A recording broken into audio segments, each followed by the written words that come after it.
Pierre Poilievre came out with his plan following Donald Trump's announcement yesterday of a 25% tariff on Canada. What Canada needs is strong leadership. I want you to take a look at this speech. Let's go. The United States is the greatest economic and military superpower in the history of the world, and they are our neighbor. The U.S. is responsible for $1.2 trillion of our trade. We trade almost twice as much with the Americans as we trade with the rest of the world combined. Trade with the U.S. is 40% of our economy. President Trump yesterday made an unjustified threat of a 25% tariff on our already weak and shrinking economy. Justin Trudeau and Chrystia Freeland were surprised, amazingly. Everyone else knew something like this could be coming because President Trump had been talking about it for years on the campaign trail. Yet 20 days ago, Chrystia Freeland said, "Don't worry, Canada will be fine." Apparently, neither she nor Justin Trudeau were following what the incoming president was saying. And now we must take account and we must be honest with our unprecedented weakness. After 9 years of Prime Minister Trudeau, our GDP is smaller than it was when he took off. Per capita is smaller than it was when he took office.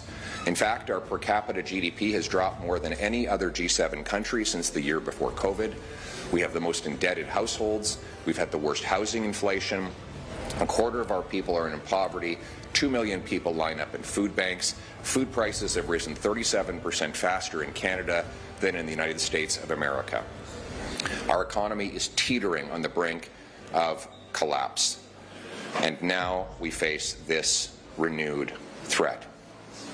We need a plan to put Canada first on the economy and on security.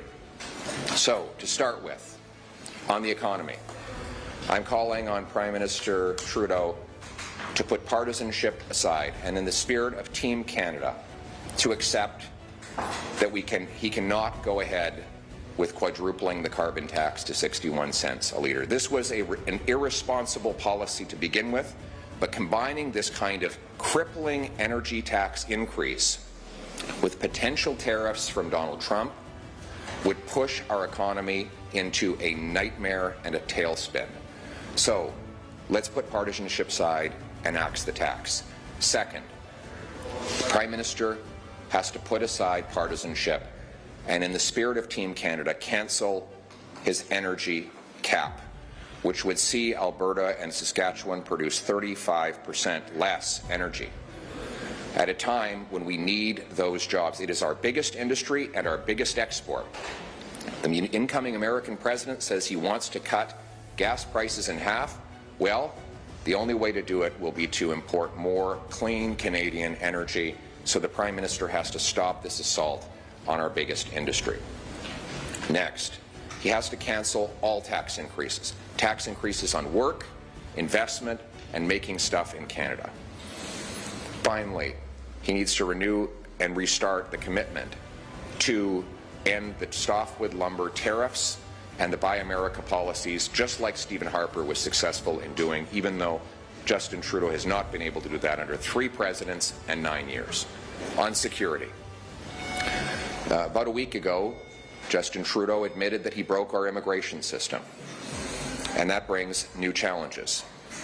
His own published documents show there are 4.9 million people here temporarily that are supposed to leave by December 31st of next year, 13 months from now. 4.9 million people.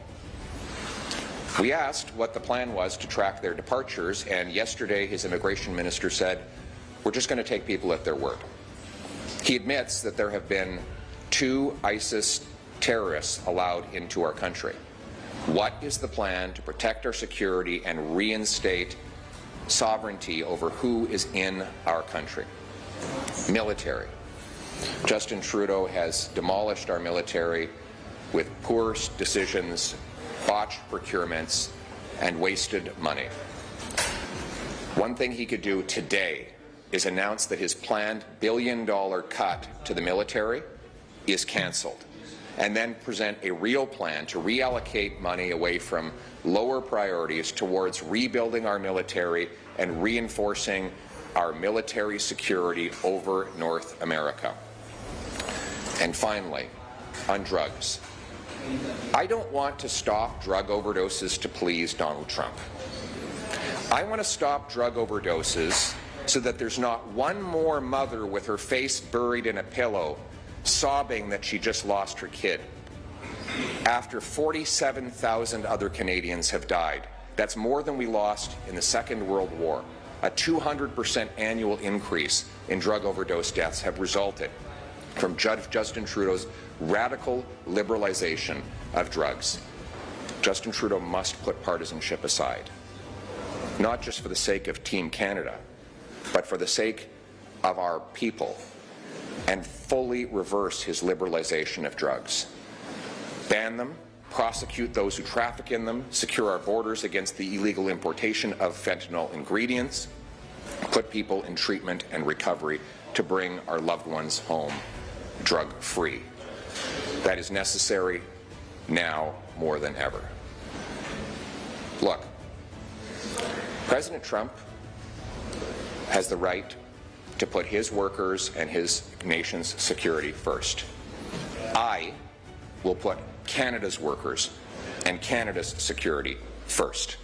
We need a Prime Minister with the strength and the smarts, the brains and the backbone to stand up for this country, to rebuild our security, our military, and our economy.